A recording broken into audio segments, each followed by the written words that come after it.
tiba-tiba anak kecil itu nangis ujar gitu. Ya kamu ngerti coba anak kecil yang nangis ketakutan. Sama nunjuk ada itu. Panas. Sampai suatu hari si istrinya itu muntah, tapi yang diuntah itu darah.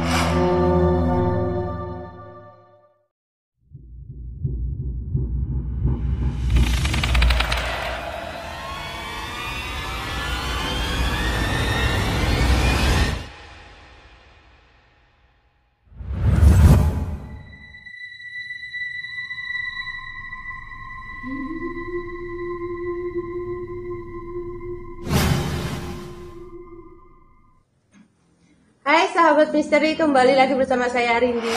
Jadi di kesempatan kali ini kita sudah berhasil mendatangkan narasumber yang teman-teman semua tunggu nih. Di kesempatan kali ini kita sudah berhasil mendatangkan narasumber nih yang udah teman-teman tunggu di part sebelumnya. Jadi ini disclaimer dulu ya guys. Jadi beliau ini dulu pernah bekerja di suatu kota yang ada di Banyuwangi, di daerah Etanan guys. Jadi gimana kelanjutan ceritanya? Langsung saja kita tanya-tanya kepada yang bersangkutan. Hai Mas Galih. Halo Mbak Dindi. Nah, ketemu lagi. Alhamdulillah. Jadi di kesempatan kali ini nih Mas, di video sebelumnya ini banyak banget nih yang nungguin cerita Mas Galih untuk selanjutnya. Alhamdulillah. Banyak komen-komen masuk. Part 2 dong Kak, kelanjutan ceritanya dong Kak. Jadi katanya Mas Galih ini punya pengalaman misteri ya Mas ya? Kalau pengalaman misteri banyak banget, tapi kali ini saya mau menceritakan yang pengalaman saya yang ada di desa di daerah Banyuwangi.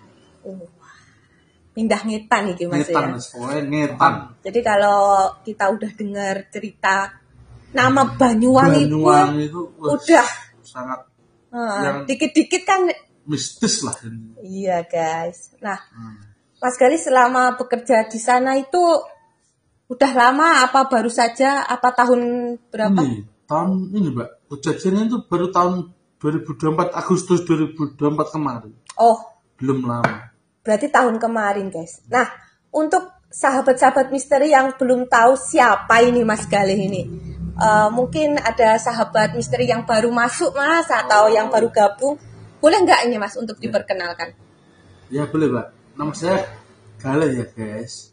Rumah saya Tulungagung bagian Tetep Selatan. Jadi mulainya Mas Galih itu bekerja di Banyuwangi itu gimana itu?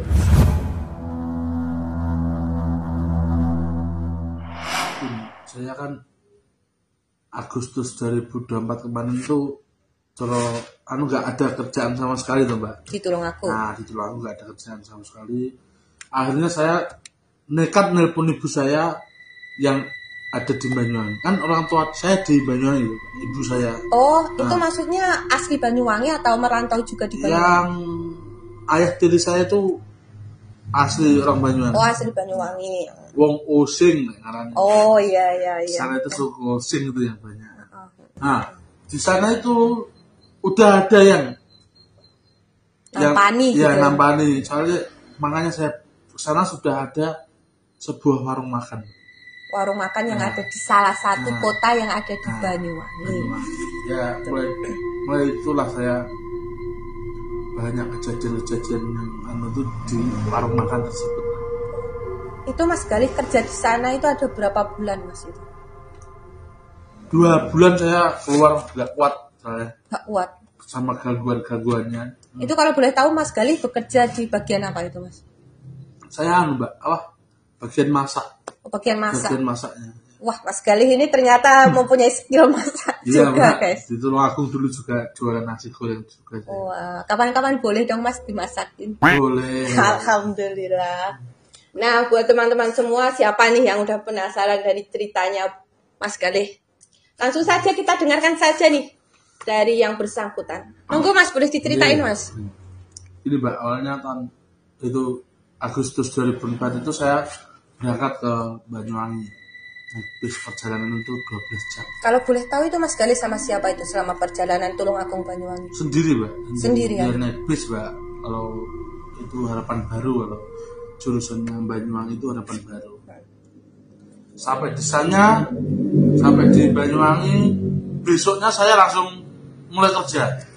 Nah, di warung makan yang itu loh Mbak, kalau warteg kalau bahasanya, masakannya Rono. Di sana saya bersama 3 anak buah, si yang punya namanya Mbah Mul, si David sama si Siti, ada perempuannya 1. Nah, saya kan perkenalan juga sama si Mbah Mul, sama si David, sama si Siti, ya, sama si Mbak Siti itu. Perkenalan dari aku. Wah, warungnya itu rame, Mbak. Warungnya itu rame, warungnya rame. Nah, itu kalau boleh tahu warungnya itu udah berdiri sejak berapa tahun itu, Mas? Wah, katanya itu udah lama, Mbak, di situ, Mbak. Maksudnya kan zaman Bahasa Enom kan itu yang pemiliknya udah mbah gitu. Oh, udah. Mbah Mul itu udah kan. Udah tua. Dia itu dagang udah 25 tahun ada. Wah, sangat lama. Nah, lama, Mbak. Itu mulai gangguan terjadi itu Mas Galih sudah di sana apa baru di sana? Aku baru ke sana. Soalnya ada kejadian ini, Mbak. Nah, ini yang menurut saya kejadiannya itu gara-gara si David ini. Nah, ini juga ceritanya di situ, Mbak. Nah, waktu itu kerja seperti biasa, udah jalan 2 minggu saya kerja di sana. Nah, ternyata si David ini suka itu loh, nyolong gitu. Ya. Kan Mbak kan bukan orang bodoh karena ada CCTV tuh, Mbak. Sekarang kan zamannya udah canggih. Sudah canggih. Nah, ada dipasang CCTV, ternyata yang suka ngambil uang di tuh si David. Akhirnya Mbah Mul itu nggak tahu, biasanya Mbah Mul nggak pernah ke warung. Akhirnya ke warung, Mbak. Dalam posisi itu rame warung. Warung full lah. Warung ada 6 meja, terus ada yang meja di depan makanan itu full. Tiba-tiba itu Mbah Mul itu dari luar, Mbak ya. Itu mau marah-marah. Anak buah gitu.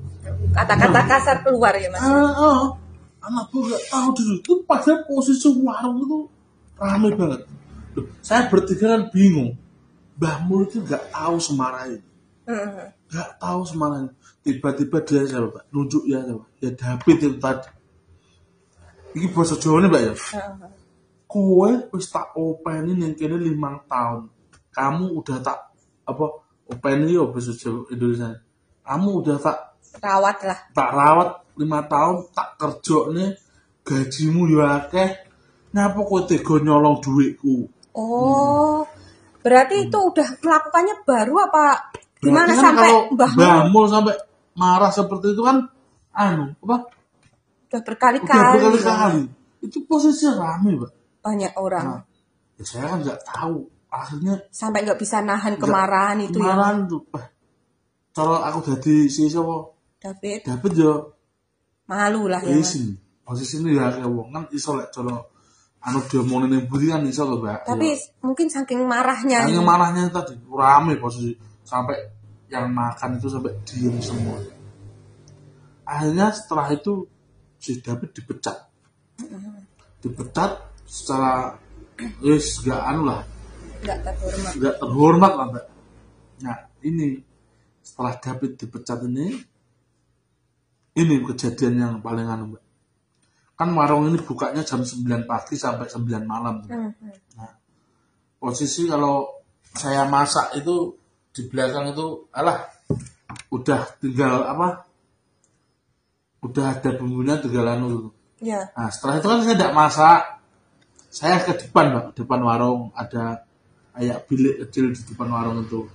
Nah, yang rokokan di situ. Siti di dalam, ada Mbah Mulnya juga di dalam. Semenjak si David dipecat kan Mbah Mul sering ke warung. Bagian kasir lah. Kasir ya.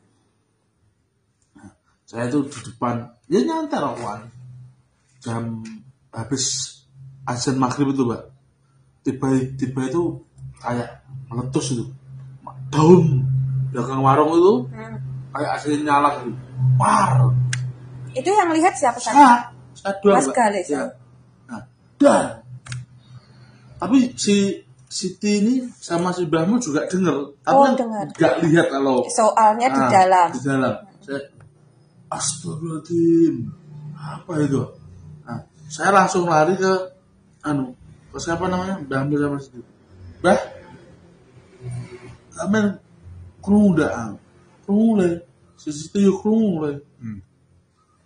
Ini puncaknya ternyata setelah kejadian mulai terjadinya kejadian aneh-aneh di warung ya ini. Kan mikirnya Mbah Mul, alah apa to ngono kan, Mbak. Lek wong tua kan diomongin iki gak tak percaya. Soalnya Mbah Mul itu orangnya orang apa? Islami, enggak percayalah sama yang gitu-gitu. Ya. Itu yang teror yang dirasakan itu mulai dari apa aja itu? Setelah kejadian itu, Mbak. Kejadian itu besoknya. Oh, langsung besok ya? Besoknya. Itu saya itu seperti biasa masak nasi itu, Mbak ya. Masak nasi itu pagi. Nah, kan mateng. Nasi itu belum ada 1 jam, Mbak. Basi. Yang pertama kali. Nasi langsung basi. Langsung basi. Wah, ampun itu sama seperti benyek ngono segone, Pak. Iya, seperti bubur lah ya. Seperti bubur, bau enak. Tapi berbau. Itu sampai aku tuh sama Siti tuh sama si Siti tuh sampai apa? Duh, kok segone mambu. Bahasa Jawa mambu. Basi to. Enggak aruh masuk. Piye iki adek jeneng. Soalnya aku apa masak nasi itu banyak, Mbak. Mesti di atas 5 kilo. Soalnya rame pun ya, Mas. Rame, enggak pernah. Terus akhirnya Mas Galih masak ulang, tapi saya telepon si Mbah Mul. Ngasih tahu. Mbah, serene ono warung. Akhirnya Mbah Mul datang. Mbah Mul kaget. Duh, nyapa iki sekon? Gak ngerti, Mbah. Lagi masak lho, Mbah, jam 09.00 jam 10 segone bosok aku. Segone basi. Bah, nyapa yo? Akhirnya nasi itu dibawa pulang, Pak. Sama si Mbah Mul, nasi itu dibawa pulang, didiamkan. Maksudnya engko di PP kan bisa jadi karak gitu. Kalau orang Jawa karak itu bisa. Setelah kejadian nasi basi itu, kejadiannya ada aja. Yang di makanannya itu ada belatung. Di makanan pembeli? Iya, ada belatung. Padahal masakan fresh semua. Itu yang paling terngiang di memori itu apa, Mas itu? Nah ini ada satu keluarga itu malam hari itu datang ke warung bawa anak kecil sekitar umur 4 tahun. Oh, masih kecil. Itu enggak ya itu pelanggan malam hari, pelanggan pertama ya itu, Mbak. Kita datang sekitar jam 7 malam.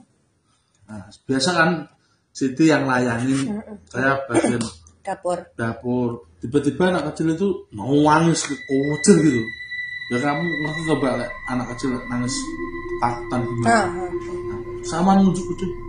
Ada itu. Oh, kan orang tuanya nggak tahu. Yang melihat cuma anak kecil itu saja. Si Siti pun juga nggak tahu. Saya keluar akhirnya. Ada apa? Akhirnya nggak jadi beli. Itu kira-kira yang dilihat sosok oleh anak kecil itu apa? Itu ketawanya besok, Mbak. Karena itu yang beli masih tetanggaku. Tetangga di perumahanku. Dekat berarti ya, Mas? Dekat. Nemuin saya. Waktunya besok kan warungnya libur. Tetangga saya itu ngomong gini. Maaf ya, Mas. Anak saya kemarin saya nggak jadi makan di warungnya jenengan. Di warungnya itu. Soalnya anak saya itu melihat ada sosokan, Mbak. Sosok pocong katanya. Di pojokan warung. Wah, mulai itu saya berpikiran saya negatif terus pokoknya. Kok mesti berurutan gitu. Mulai nasi basi, makanan ada belatungnya, terus ada anak kecil yang dilihatin pocong itu. Wah, pikiran saya itu negatif. Sampai itu kebawa ke rumah. Maksudnya Saya itu sampai sakit 2 hari, Mbak. Itu kalau boleh tahu jarak warungnya Mas sama rumah yang Mas Galih 1 tempat. kilo, 1 kilo, Oh. cuma 1 kilo. Nah, Berarti nggak jauh nih. waktu saya sakit ini gini, Mbak, ditanya. Saya tuh ya biasa tau, Mbak. Saya itu biasa kalau maghrib itu suka rokokan itu di depan sama ngopi di depan warung. Soalnya pas waktu itu kan masih sepi-sepinya warung. Nah, rokokan. Padahal biasanya rame ya Mas. Rame, wah. Tiba-tiba sepi. Setelah kejadian nasi basi, warung itu sowok juga. Pendapatannya itu enggak seperti biasanya. Biasanya ibaratnya 2 juta tak turun 500. Itu kan sangat turun drastis. Nah, rokokan ngelamun, Mbak, ngelamun. Ngerti dong ngelamun. Saya tuh lihat di atas warung. Nah, ini yang membuat saya kaget tadi nih. Saya itu melihat nih, Mbak. Itu kayak kepala terus itu kayak terbang. Tapi ini lidah itu panjang banget, Mbak. Di daerah Banyuwangi sana ya ada lah itu sosoknya itu kayak itu. Kepalanya besar, kemudian ada lidah panjang banget di atas warung. Mulainya dari belakang warung. Saya dia bohongin sampai gemeter gini, Pak. Itu karena saking shocknya Mas Galih itu ya? Iya, Pak. Gemeter itu, Pak. Lama-lama itu kepalanya itu, Mbak. Matanya itu menyala, merah itu. Ya Allah, sampai gak bisa ngomong, sampai gini, tak liatin terus pokoknya, Mbak. Saya tak liatin terus ini, nge-freeze, badan tuh nge-freeze, sampai saya dikagetin oleh Siti tuh. Oh, Mas, ngapa gue kok ngelamun? Saja, aku langsung kaget, Mbak. Aku mau roh iki ya. Saya cerita sama sosok Siti. itu. Jadi aku mau sosok ini. Mas, masuk kok Mas, kamu kaget Sitinya. Itu Mbak Siti asli Banyuwangi juga. Asli Banyuwangi. Mas, aku ini yoro Mas. Akhirnya dia cerita, Mbak. Si Siti itu akhirnya juga cerita ke saya. Mas, aku ini yoro Mas. Aku itu kan isah-isah ning pawon Mas. Kan ya dene warung pawon, dapur sebelah kamar mandi. Si Siti itu katanya lagi cuci piring. Dari ekor matanya itu katanya lihat juga sosok seperti yang saya lihat tadi di atas kamar mandi. Nah, saya penuh bertanya-tanya sama Siti. Apa ya Siti? Kok malah ini warungnya dewe? Kok malah begini warungnya? Akhirnya setelah saya melihat sosok itu, saya dan Siti itu sakit, Mbak. Sampai warung itu tutup 3 hari. Siti lihatnya kemarin, tapi saya lihat ini, tapi sakitnya itu bareng. Selama 3 hari itu, saya tuh sampai sakit, sampai tidur ke bawah mimpi. Sampai Mas Galih itu dimimpiin ya? Iya, sampai dimimpiin gini, Mbak. Sosok tersebut itu datang ke saya, di mimpi saya itu bilang, Ngayo tiba tak cukup nyawang. Wah, sampai seperti itu. Iya. Nah, saya akhirnya kan besoknya cerita ke Siti, Mbak. Siti, aku ngipi ini. Aku ngipi didatang sosok tersebut. Nah, si Siti juga dimimpiin, Mbak. Tapi yang datang itu bukan sosok yang mimpiin saya. Jadi Siti itu didatengin, katanya itu sosok nenek-nenek tua banget, setengah bungkuk badannya. Dia juga ngomong apa yang diomongin sosok yang datang di mimpi saya. Sama ya, Mas ya. Ngaliyo timbang tak cukup nyowong. Nah, di sini akhirnya kan kita ambil libur.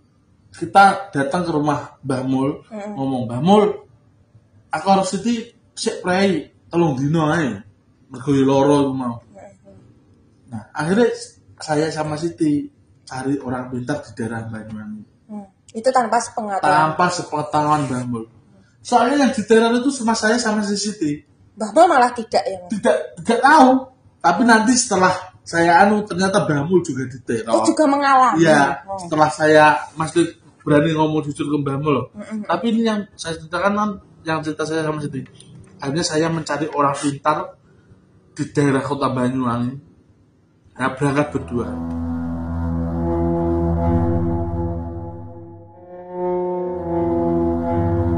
Jadi ini Mbak, saya itu datang ke orang pintar itu sama Siti, sampai ketemu itu namanya Mbah Salma. Nah, saya kan masuk, Assalamualaikum. Nah, masuk. Di situ saya belum cerita sama Mbah Bay. Mbah itu udah tahu. Nyapole, ditutne barang ngopo awakmu. Diganggu karo. Saya tahu nama hantu tersebut apa? Lea, Mbak, ternyata. Oh, Ya. berarti Lea Nah. ini mengikuti Mas sama Mbak Siti Iya. gitu ya? Iya, Mbak. Nah, terus Mbah Salman itu dulu. Mbah, nanti Mbah, kalau aku ndak ada salah apa-apa Mbah ke orang, tapi kok sampai hantu tersebut ngikutin kenapa Mbah? Enek sing dendam karo bosmu, tapi sing kena awakmu karo Siti. Nah, Oh iya. sing kena awakmu wong loro. Loh, dendam apa Mbah kan? Aku ndak wani cerita. Akhirnya saya dibuatin kayak minuman juga. Minuman aqua gitu dikasihnya. Wes iki ombenen engko karo girin adus. Terus aku pulang. Setelah itu tidak ada kejadian sama sekali selama 3 hari. Selama 3 hari tidak ada kejadian, tapi warungnya tetap sepi. Tetap sepi. Mbah Mul itu akhirnya Mbah Mul datang ke warung. Ke warung datang itu cuma mau ngomelin sama saya sama si. Nyapa warungnya kok malah gini? Nyapa warungnya kok malah sepi? Yo enggak ero Mbah rezeki ngene aku ngono. Akhirnya saya memberanikan diri ngomong ke Mbah Mul. Mulai terbuka Ya, mulai terbuka di situ, Mbak. Mbah, saya sama temanku, sama si Siti, diikuti sosok. Hah? Mosok le? Nah, saya ini Mbak. Warungmu itu sepi semenjak apa? Saya gitu kan. Warung mulai aneh dari apa? Basi. Enek blatunge. Warung sepi. Ono cah cilik nangis jadi lihat pocong. Aku mau cerita Mbak, cerita ke Mbak. Terus ini Mbah Mul juga mengalami kejadian mistis juga Nah, ya? ini cerita dia. Oh le. Akhirnya Semua saling terbuka ya Mas iya ya? terbuka. Akhirnya semua saling terbuka. Mbah Mul itu cerita ke saya bahwa istrinya itu setelah itu sakit sampai pas posisi saya cerita itu, Mbak. Sampai detik itu Iya. ya Mas ya? Sakitnya itu katanya nggak sewajarnya. Ya itu sakitnya itu katanya Mbah Mul itu lucu. Sakitnya itu lemas, terus bintik-bintik hitam, sama mutah-mutah terus. Itu diperiksa ke dokter. Tidak ada gejalanya sama sekali. Maksudnya itu sehat. Darahnya baik, darahnya bagus, tensi bagus, nggak ada lah. Nah itu sampai dirawat 3 hari di rumah sakit, nggak ada perkembangan. Sama Mbah Mul bawa pulang. Nah di rumah katanya juga gitu. Hawanya itu panas sekali, panas. Sampai suatu hari si istrinya itu muntah, tapi yang diutah ini darah. Wah, Muntah darah itu sampai akhirnya Mbah Mul ini ke Pak Ustadz di desanya lah, di tetangganya sendiri. Ya itu katanya Mbah Mul ini kena kiriman santet. Di sini kan saya akhirnya balik marah ke Mbah Mul. Saya sampe nyapa kok ndak cerita? Sampean kena, aku yo kena, Mbah. Jadi semua juga mengalami kejadian yang sama sebetulnya ya. Semua mengalami yang sama. Ya. Yo lagi akhirnya Mbah Mul ngomong, yo lagi salahku. Ada yang sakit hati sama aku. Mbah Mul ngomong gitu. Ini loh Mbah, saat ini sing enak malah aku harus Siti bareng Mbah. Nggak ini salahnya Mbah. Terus piye Mbah? Ampre apa? Solusinya. Ampre solusine masalah kabeh iki teratasi. Aku ya bingung nih, soalnya nggak ngerti sing ngirimi sopo. Soalnya kan kalau biasanya Pak Ustadz, kalau orang pintar itu kalau apa? Kalau ngomongin kan setengah-setengah itu, nggak mau lah langsung nunjuk orangnya siapa gitu. Nggak ada kan. Paham. Akhirnya ya itu Mbak, setelah Mbak mau cerita itu saya lebih was-was, saya lebih takut.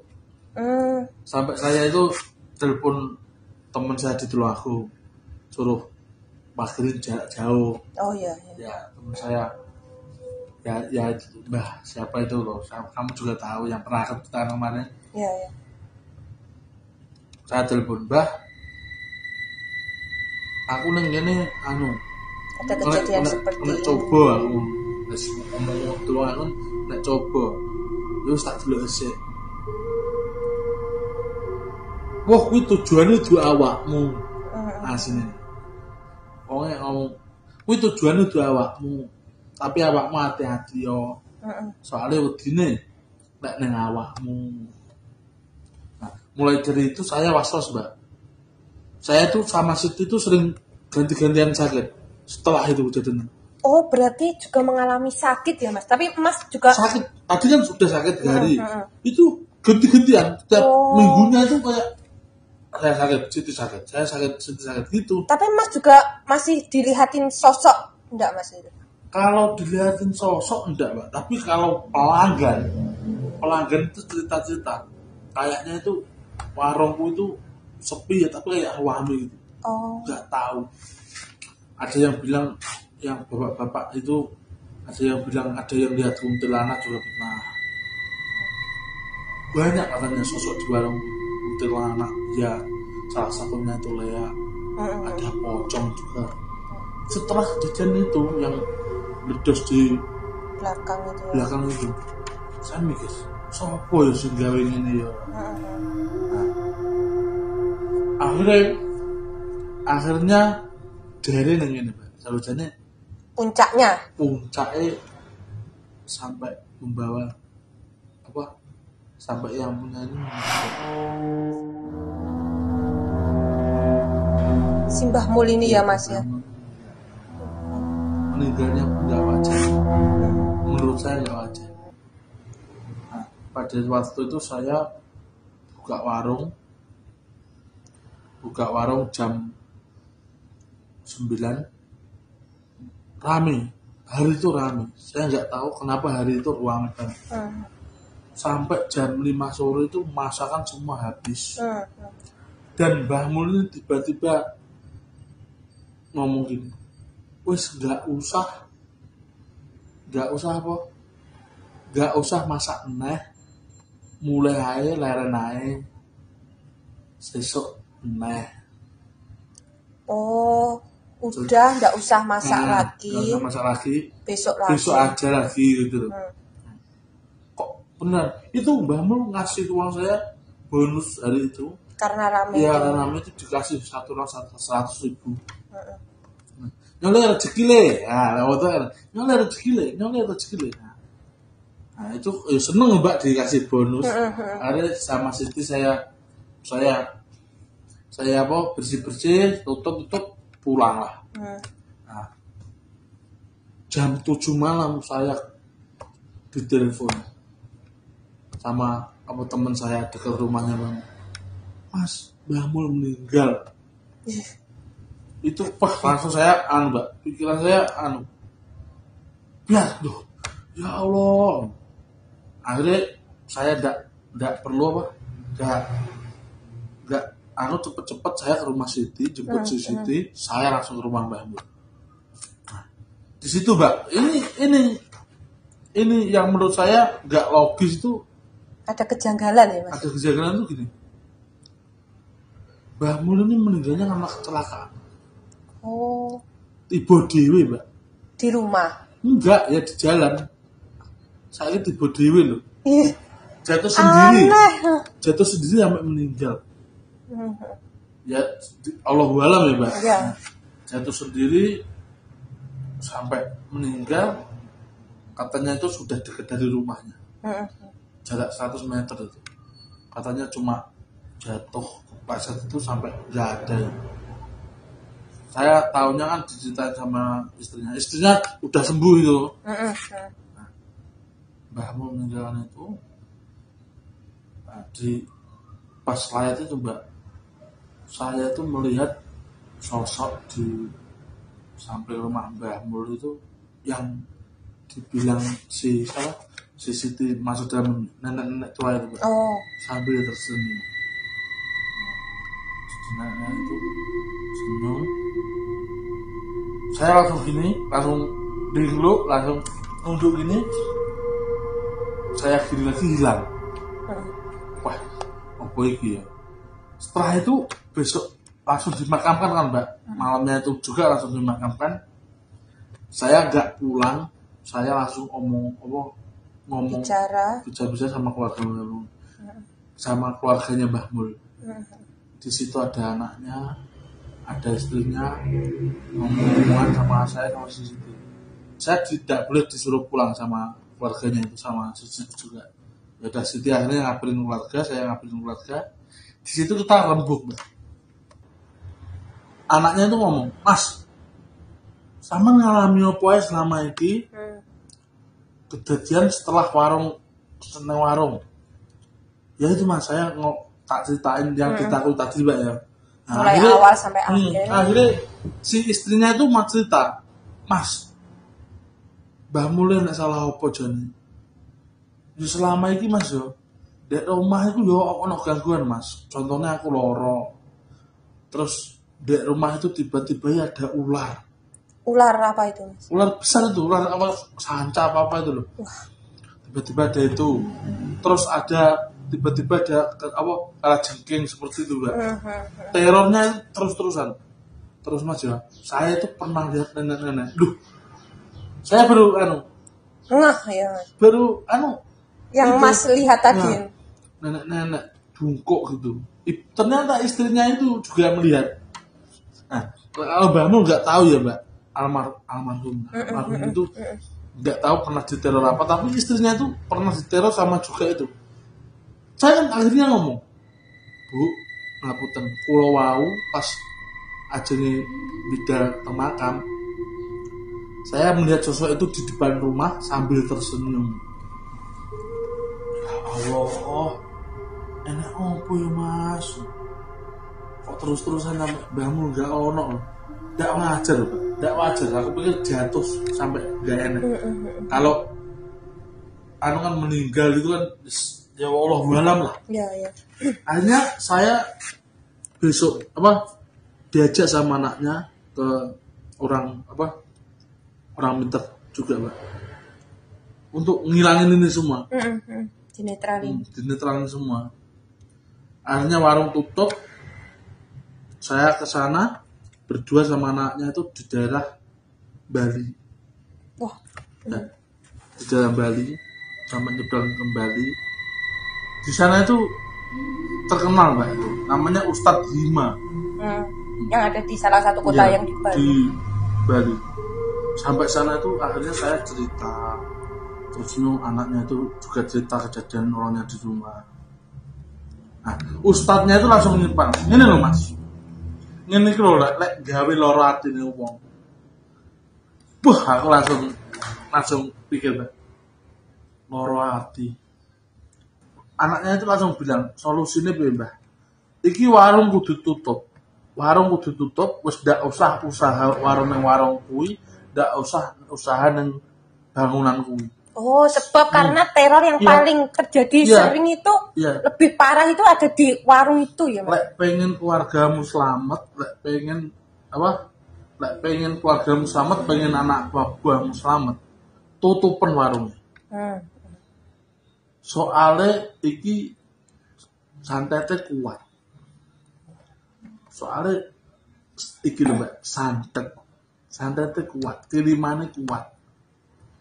Wah, solusinya mek kuwi. Ya, akhirnya kalau saya tanya, kalau sampai ngikutin ke rumah, di rumah katanya di rumah Bamul ada gangguan, gimana tat aku ini?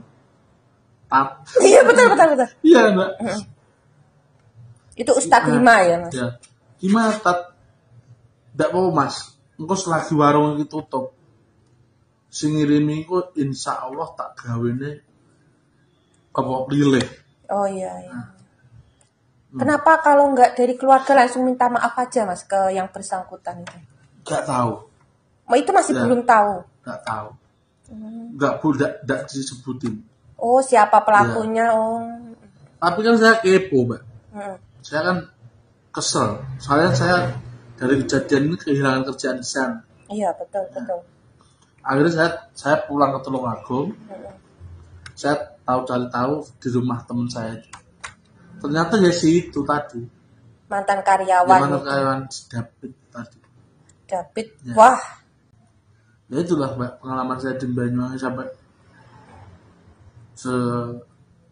sampai kehilangan nyawa, sampai saya tahu santet itu kayak gitu dibuat gak nyaman Mbak. Yang utama itu dibuat gak nyaman. Ya. Orang itu di warung dibuat gak nyaman. Terus teror itu tadi hantu saya lihat baru kali itu ya lihat itu. Kepala jelas itu Mas. Panjang ya, matanya itu nanti ada kok fotonya, foto warungnya nanti ada, foto dokumentasi asli warungnya ada nanti. Ini pun Mas Galih cerita pun sampai berkeringat ini ya Mas ya. Iya Pak, Mbak. Itu berkesan, itu pasti terbawa terus ya Mas sampai nanti. Soalnya baru tahun kemarin Mbak. Iya. Saya total kerja di warung tersebut 3 bulan. 3 bulan sampai kejadian tersebut, sampai almarhum nggak ada itu dengan cara nggak wajarnya itu. Terus saya pulang ternyata yang dibilang teman saya yang ngirimin ya si David. Nah, untuk berarti Mas Galih udah tahu ini ya tersangkanya berarti yang melakukan itu si Mas David itu ya. Udah ya, saya langsung telepon dia. Posisi nungsulah Mbak. Jantuk weh. Apa maksudmu tak tahu? Apa bahasa Jawa? Apa maksudmu kok sampai kamu lakuin kayak gini? Apa untungnya apa di kamu? Iya. Wah, dia balik marah. Hahaha, tawa dia. Akhirnya kamu tahu dong. Ya iki loh loro hati. Panggil itu Mbak, sakit hati. Ternyata tak telusuri itu dia sakit hati karena dimarahin depan banyak orang. Karena perkataan almarhum tadi. Almarhum di depan banyak orang, akhirnya dia tuh ngirimin itu. Ya, saya sangat berkelahi Mbak. Mesti saya adu mulut di situ. Habis setelah cekcok itu Mbak ya, besoknya malam itu saya tidur, itu saya didatangin sosok tersebut. Sosok leak lagi. Iya, leak lagi Mbak. Nah, sampai suatu ketika saya tahu teman saya yang Siti itu meninggal. Wah, masih berlanjut itu. Iya, kok masih berlanjut seperti itu? Si teman saya Siti itu meninggal. Saya sudah di Tulungagung, saya nggak kesana ya. Ya minta doanya aja ya buat teman saya itu. Yang ngabarin saya itu ibunya. Ibunya Mbak Siti. Iya. Meninggalnya nggak wajar Mbak. Tiba-tiba kayak di rumah, tolong paginya itu masih ceria-ceria, tolong malamnya itu tidur itu besoknya dibangun katanya udah meninggal itu. Mulai itu teror itu terus-terusan Mbak. Saya kan pernah minta itu kontaknya nomornya Ustadz Hima itu. Oh iya. Akhirnya saya telepon, Pak ini gangguannya terus menerus. Terus si teman saya sampai meninggal, terus lu gimana Pak? Wah, Solusinya. sebenarnya awakmu. Saya malah disalahin. Soal yang keliru kamu, soalnya kamu telepon pelakunya toh, maksudnya telepon si ini toh. Iya Pak, kamu jangan ceroboh. Dia itu neror kamu juga sekarang sampai ngincer kamu. Wah, sekarang Mas Galih ini jadi incaran si pelaku ini guys ya. Jadi kita tahan dulu. Jadi untuk lebih penasaran lagi nih sahabat-sahabat misteri ini Mas ya. Jadi untuk siapa yang mau tahu kelanjutan ceritanya teror dari si pelaku ini ke Mas Galih, kita sambung lagi ke part 3-nya ya guys ya. Terima kasih ya Mas Galih untuk hari ini ceritanya wah sangat masuk ke berapa hati. part ini kita akan cerita si YouTube ini? Ya, sampai Mas Banyak Galih sih ya. sampai Mas Galih menceritakan apa yang dialami ini. Jadi untuk sahabat-sahabat misteri semua yang belum subscribe, mohon subscribe-nya, like dan juga komennya. Terima kasih untuk partisipasinya. Kita akhiri untuk hari ini. See you. See you guys.